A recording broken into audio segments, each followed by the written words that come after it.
বাবা মায়ের ঋণ কখনো টাকায় শোধ হয় না, শোধ হয় সম্মানে ও সফলতায়। তারা নিজের আরাম ছেড়ে তোমার ভবিষ্যৎ বানিয়েছে, নিজের সফলতা বলে তোমার স্বপ্নটাকে বাঁচিয়ে রেখেছে। আজ তোমার দায়িত্ব কষ্টকে শক্তি করে লড়াইটা চালিয়ে যাও, কারণ একদিন তুমি দাঁড়ালে বাবা মায়ের মাথাটা উঁচু হয়ে যাবে। এই পৃথিবীতে বাবার চেয়ে কেউ যদি ভালোবাসে, জেনে রাখো সেটা হলো দুকা। মায়ের চেয়ে কাউকে যদি আপন লাগে, তুমি হলে বোকা।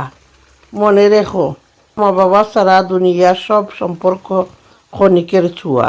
শুধুমাত্র মা বাবার হাসিতে লুকিয়ে আছে তোমার জীবনের আসল দোয়া। আমি স্বপ্নায় বইলা যাই, মা বাবার দোয়া কখনো ভুলবেন না ভাই। উড়ি দিরান ডাঙ্গমির কামাস। আর কিতা করতা হোসে কিতা দিরান্তা, আমি খালি রান্দা রান্দা রান্দা।